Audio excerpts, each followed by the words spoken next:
Call made a few final tweaks to his robot right before sending him into the ring, a section of garage floor outlined in blue chalk. He considered it the fighting zone for the robots he and Aaron had painstakingly built out of car parts, metal magic, and a lot of duct tape. On that gasoline-soaked floor, one of their robots would be tragically rent to pieces, and the other would emerge victorious. One would rise, and the other would fall. One would... Aaron's robot chugged forward. One of its little arms shot out, wobbled, and beheaded Call's robot. Sparks fizzed in the air. "No fair!" Call yelled. Aaron snorted. He had a smudge of dirt on his cheek, and some of his hair was sticking straight up after he'd run his hands through it in frustration. The relentless North Carolina heat had left him with a sunburned nose and freckling on his cheeks. He didn't look at all like the polished macabre who'd spent the previous summer at garden parties chatting with dull, important grown-ups. "I guess I'm just better at building robots than you," Aaron said carelessly. "Oh, yeah?" Call replied, concentrating. His robot began to move, slowly at first, then faster as metal magic reanimated its headless body. "Take that!" Call's robot lifted an arm, and fire shot out like water from a hose, spraying Aaron's robot, whose whole body began to smoke. Aaron tried to summon water magic to douse it, but it was too late. The duct tape was burning. His robot collapsed in a pile of smoking parts. "Woohoo!" Call cried out. He'd never taken any of his dad's advice about being a gracious winner to heart. Havoc, Call's chaos-ridden wolf, woke suddenly when a spark landed on his fur. He began to bark. "Hey!" Call's father, Alistair, yelled, running out of the house and looking around with slightly wild eyes. "Not so close to my car! I just fixed that thing!" Despite the scolding, Call felt relaxed. He'd felt pretty relaxed all summer. He'd even stopped assigning himself evil overlord points. As far as the world knew, the enemy of death, Constantine Madden, was dead, defeated by Alistair. Only Aaron and Tamara, frenemy Jasper de Winter, and Call's father knew the truth.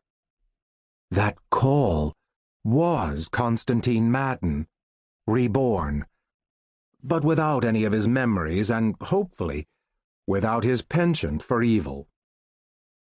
Since the world thought Constantine was dead, and Call's friends didn't care, Call was off the hook.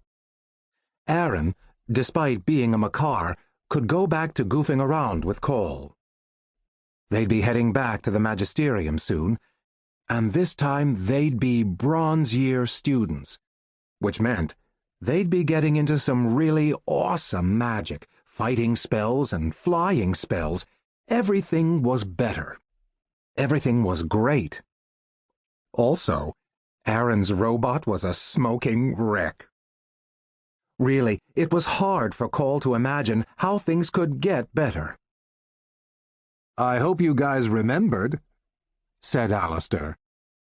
"Tonight is the party at the Collegium. You know, the one in our honor." Aaron and Call looked at each other in horror. They had forgotten, of course. The days had gone by in a blur of skateboarding and ice cream and movies and video games, and both of them had completely blanked out on the fact that the Assembly of Mages was throwing a victory party at the Collegium in recognition of the fact that the enemy of death had been defeated after 13 long years of Cold War.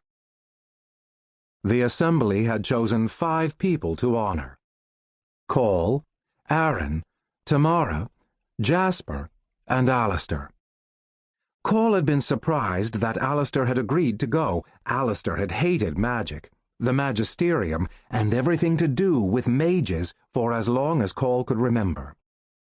Cole suspected Alistair had agreed because he wanted to see the assembly clap for Cole, and for everyone to agree that Cole was on the side of good, that he was a hero. Cole swallowed, suddenly nervous. "I don't have anything to wear," he protested. "Neither do I." Aaron looked startled. "But Tamara and her family bought you all those fancy clothes last year," Cole pointed out. Tamara's parents had been so excited at the thought that their daughter was friends with a Makar, one of the rare mages who could control chaos magic, that they had practically adopted Aaron, bringing him into their house and spending money on expensive haircuts and clothes and parties. Cole still couldn't quite understand why Aaron had decided to spend this summer with him and not the Rajavis. But Aaron had been very firm about it. "I grew out of those," Aaron replied. "All I have are jeans and t-shirts." "That's why we're going to the mall," said Alistair, holding up his car keys. "Come on, boys." "Tamara's parents took me to Brooks Brothers," Aaron said as they headed toward Alistair's collection of refurbished cars. It was kind of weird. Cole thought of their tiny local mall and grinned. "Well, get ready for a different kind of weird," he said. "We're going to travel backward in time without magic."